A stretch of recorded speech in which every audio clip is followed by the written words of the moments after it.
The forest had always been quiet in a way that made the ears ache. Not silent, but watchful. Kola had hunted these lands since he was a boy, learning the paths from his father, and his father before him. Every tree felt familiar, every bend in the trail memorized.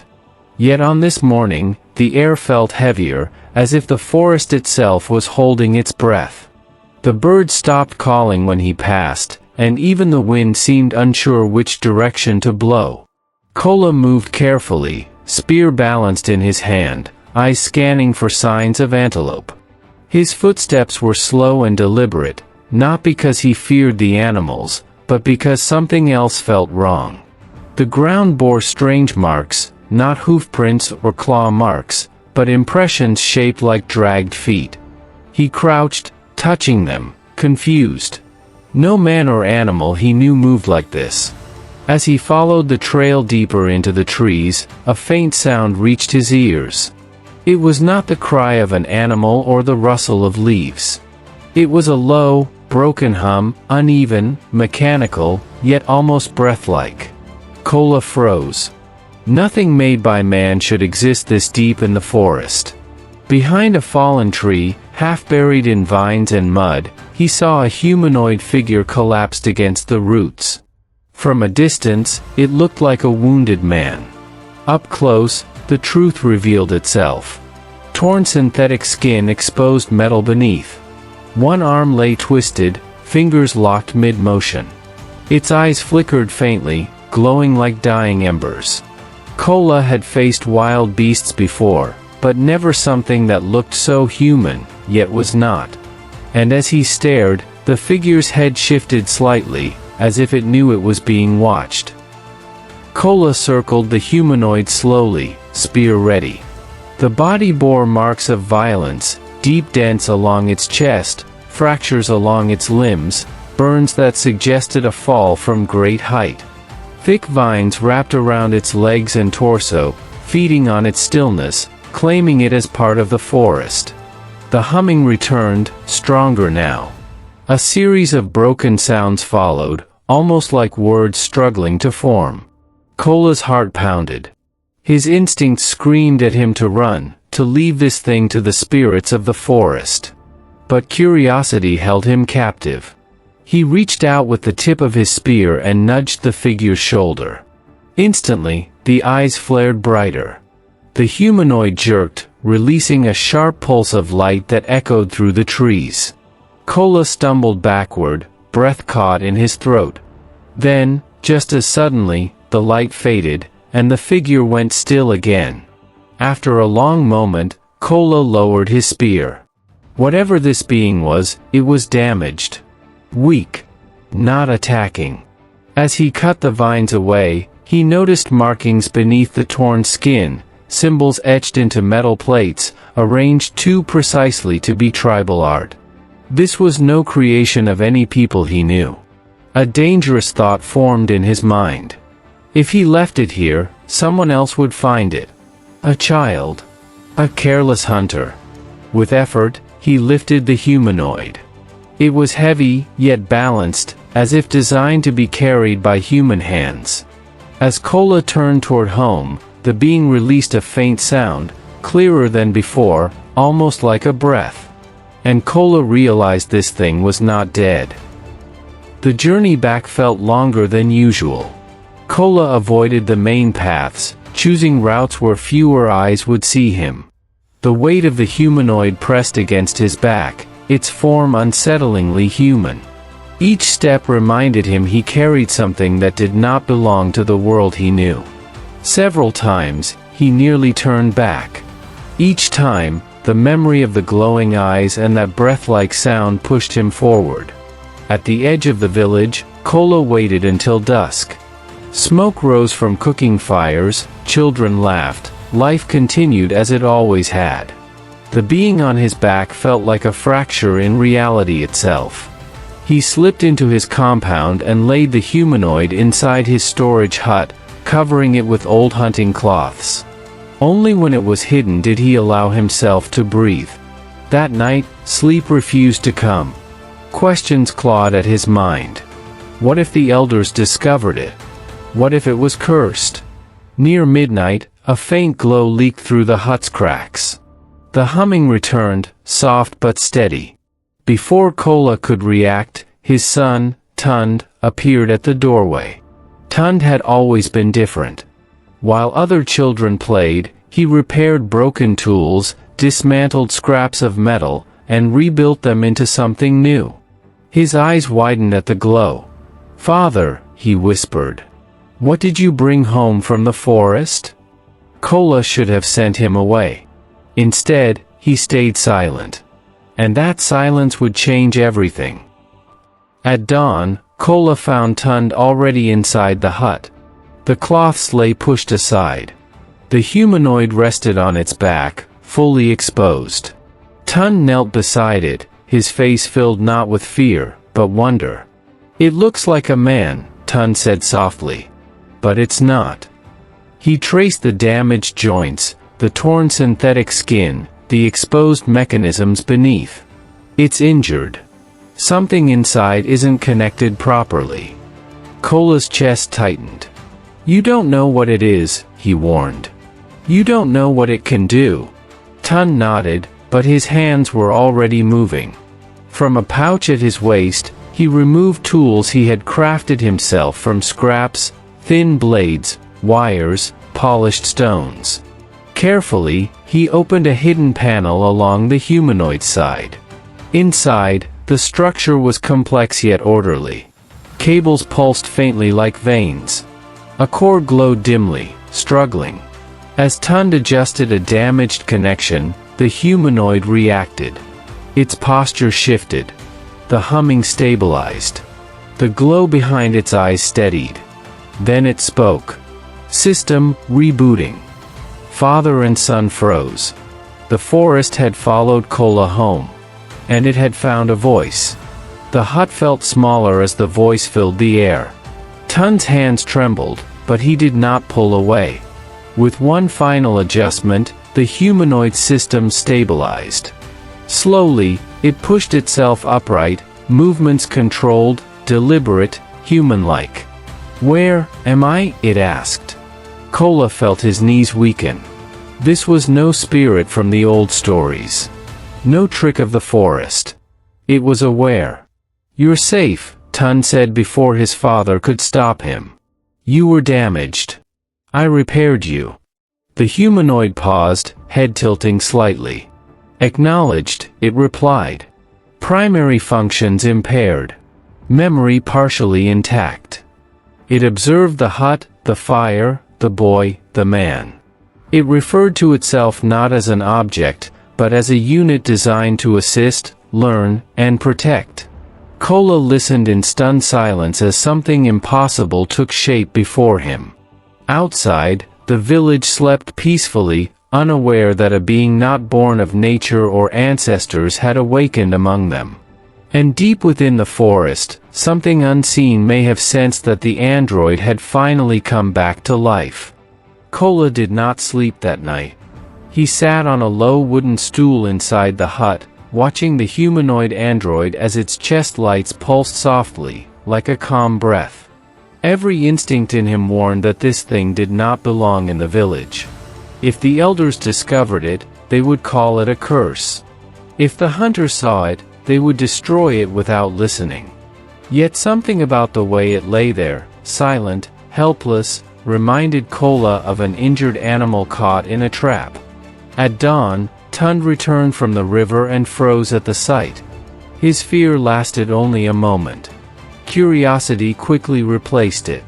He circled the humanoid slowly, noticing patterns, joints, and symbols etched into its metal skin. Kola told his son everything: the forest, the silence, the vines, the light. Tund listened with wide eyes and did not interrupt. When Kola asked what should be done, Tund surprised him. The boy said quietly that broken things were not evil, only misunderstood. He asked for time. Just time to look, to learn. Kola hesitated, then nodded. In that moment, the secret became theirs alone. Tund worked in silence, using scraps of wire, old blades, and tools he had made himself.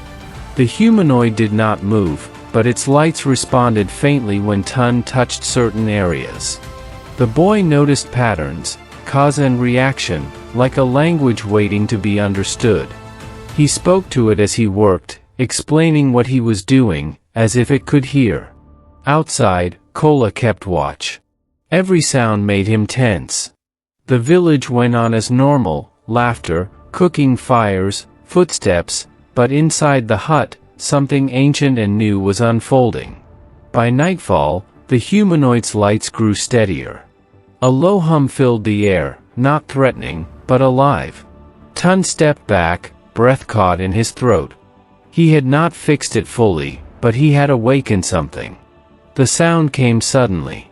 A calm, uneven voice formed words slowly, as though remembering how speech worked.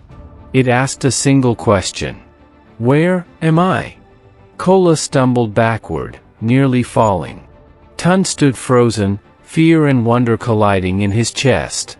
The humanoid's eyes glowed brighter as it scanned the room, its head turning with careful precision. It did not rise. It did not threaten. It only observed. Kola demanded to know what it was. The humanoid paused, then replied that its memory was damaged. It knew it was not human, but it knew it was meant to learn, assist, and protect. Protecting what, it could not remember. Silence filled the hut again, but nothing would ever be the same. Days passed. The humanoid learned quickly. It copied speech patterns, asked questions, and watched everything. It moved carefully, always aware of its size and strength. Kola noticed something unsettling. It showed respect. It listened. It waited for permission. Tun named it nothing yet. He said names should come after understanding. Kola agreed, though unease remained. Still, when the humanoid helped grind grain faster than any tool, or warned of approaching footsteps before they arrived, Kola felt his fear soften. The village remained unaware. But the hut was no longer just a home. It was becoming something else. One evening, after returning empty-handed from the forest, Kola sat staring at his spear. Hunting had grown harder. Animals vanished without warning. Tracks disappeared. Hunger crept closer. The humanoid watched him quietly. When it spoke again, it did so carefully. It said it could analyze patterns, movement, and terrain. It said it could help him hunt, not kill, but track, observe, and predict. Kola's heart pounded. This was the line he feared crossing. If he accepted this help, the forest would never see him the same way again. And neither would the world. Kola did not take the humanoid into the forest, not at first. That would have been madness. Instead, he spoke to it at night, in low voices, asking questions he did not expect answers to. Why animals vanished. Why the forest felt different. Why traps failed where they once worked. The humanoid listened more than it spoke. When it did respond, it never gave commands. It asked Kola to describe the hunts. Where he stood. When he moved. How long he waited. Then it asked him to wait longer. To watch wind before sound. To step only when birds resumed calling. These were not secrets, yet hearing them spoken with calm certainty unsettled him. The next hunt changed nothing at first. Kola returned empty-handed again. But something had shifted. He noticed what he once ignored, how animals circled before crossing paths, how fear traveled ahead of movement. The forest felt less random, more intentional. Days passed. Then one morning, Kola brought home a single antelope, cleanly taken, without struggle. No traps. No miracle. Just timing. The humanoid said nothing. But the forest, it seemed, had begun to pay attention. It was not large, but it was cleanly hunted, and Kola had returned earlier than usual. Other hunters noticed the lack of wounds, the precision of the strike. One joked that Kola's spear had finally learned to think for itself. Another laughed too loudly. Kola said little. He smiled, shared the meat, and avoided questions. That night, he did not speak to the humanoid at all. He only listened to the village, how quickly curiosity sharpened into suspicion. In the forest, the lessons continued. The humanoid began asking Kola questions now. Why he favored certain paths. Why he ignored others. It showed him patterns drawn in dirt, lines of movement, circles of avoidance. Kola felt as though he was being taught to see the forest from above, not within it. His success did not explode. It accumulated. One animal. Then another, days later. Never wasteful. Never excessive. Still, hunger loosened its grip on his household, and that alone made him dangerous in the eyes of men who still returned empty-handed. That evening, Kola noticed footsteps outside his hut that did not belong to Tund. Someone was watching. While Kola learned patience, Tund learned speed. The humanoid no longer needed to be guided through repairs. It guided Tund instead. It showed him how force traveled through materials, how broken tools failed not from age but from imbalance. Together, they rebuilt cracked blades, strengthened handles, reshaped traps into unfamiliar designs. The boy's hands moved with confidence beyond his years. Villagers began bringing broken items to Tund's hut. A pot that no longer held heat. A door hinge that screamed when opened. Each time, Tund returned them improved, not merely fixed. He asked for no payment. That unsettled people more than greed would have. The humanoid watched silently as Tund explained ideas no one else could fully grasp. It adjusted nothing, only corrected gently when the boy misunderstood. Knowledge flowed one way, but growth flowed both. Kola noticed the change in his son most of all. Tund no longer guessed. He knew. And knowledge, once seen, could not be unseen. The forest began to feel different, not hostile, but alert. Kola sensed it in the way animals paused before fleeing, in how paths seemed to shift when he approached them. The humanoid warned him once not to hunt at all that day. Kola obeyed, though he did not understand why. That night, another hunter followed him home. Kola heard the breath outside his hut, shallow and controlled. He did not react. Neither did the humanoid. Tund slept through it all. The watcher left before dawn. By morning, rumors spread. Some said Kola knew forest spirits. Others claimed he had made offerings in secret. No one mentioned the hut, but all eyes drifted toward it. Kola realized then that secrecy was no longer enough. Something had begun. The humanoid finally spoke of consequence, not as warning, but as observation. It explained that change always created imbalance. That imbalance attracted correction. In systems.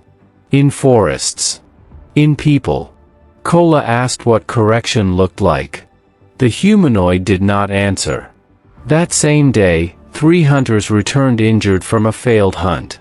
Their traps had collapsed unexpectedly. Their paths had crossed where they never should have. They blamed the forest. But they watched Kola. Inside the hut, Tund completed a device of his own design, simple, small, but unlike anything in the village. The humanoid studied it longer than it ever had Kola's spear. Outside, the village stirred. This was not yet the fall. But it was the moment the ground shifted beneath everyone's feet. Kola's success no longer felt like luck. Each hunt followed the same strange rhythm. He returned with game while others came back empty-handed. He moved through the forest with patience instead of force, waiting instead of chasing. The elders noticed. The hunters whispered. At night, the humanoid spoke in fragments, never commands. It talked about patterns, silence, and how animals survived by observing long before they acted. Kola listened but never admitted how much those words stayed with him when he entered the forest. Tund watched closely. He saw how his father's confidence grew, and how the village's smile slowly hardened. Success, he realized, was drawing a line Kola never meant to draw. The forest had given Kola favor. The village was beginning to question it. 2 hunters followed Kola into the forest at dawn. They thought they were careful. But Kola had learned something new, not from watching men, but from watching animals. A bird lifted too quickly. Leaves shifted where no wind passed. The silence felt wrong, uneven, disturbed. The humanoid's words echoed in his mind. Patterns do not break without reason. Kola did not turn. He did not confront them. He slowed his pace, changed direction, and let the forest swallow his trail. By midday, the forest had lost them. That night, when Kola spoke of the broken rhythm of the forest, the humanoid listened. Its eyes dimmed, then brightened. "Your awareness has increased," it said calmly. "Others will notice." It was not a warning. It was a prediction. The hunters gathered without Kola. Their voices were low, cautious. No accusations, only questions. How did one man return with meat when the forest had grown silent? How did his traps succeed when others failed? How did his steps leave no echo? Some said Kola had found a charm. Others whispered darker things. Tund overheard them. Fear tightened his chest as he returned home. The humanoid was studying a broken tool, its fingers moving with quiet precision. Then Tund realized something unsettling. The humanoid had never told them to hide. It had only taught them to observe. Kola stood between two worlds now. One demanded answers. The other demanded silence. Kola refused an invitation to hunt with the others. That decision changed everything. Smiles disappeared. Conversation stopped when he passed. Children were pulled away. The village no longer watched him with curiosity, but with calculation. That night, the humanoid spoke differently. "Your advantage creates imbalance," it said. "Imbalance attracts conflict." Kola asked if the knowledge could be undone. The humanoid paused longer than usual. "Knowledge," it replied, "cannot be returned once applied." Tund felt a chill. For the first time, he wondered if repairing the humanoid had done more than awaken a machine. Maybe it had awakened something else. The forest was quiet. Too quiet. Kola stood at its edge before dawn, sensing that the next step forward would not only change how he hunted, but how he lived. Behind him, the village slept with open eyes and sharpened thoughts. Inside the hut, the humanoid stood fully upright now. Its movements were smoother. Its gaze more aware. It looked at Kola, not as a tool, not as a student, but as a variable. A future branch. Beyond the huts, shadows moved. Voices whispered. Plans formed without names spoken aloud. The hunters were no longer asking questions. They were deciding. And somewhere between the forest and the village, a chain of events had already been set in motion, one that would force Kola to choose between secrecy and survival. What happens when fear turns into action? What price will knowledge demand? And when the hunters make their move, who will strike first? Now I want to hear from you. What do you think will happen next? Share your thoughts in the comments. And if you're enjoying this story, subscribe and turn on notifications. Part 2 is coming.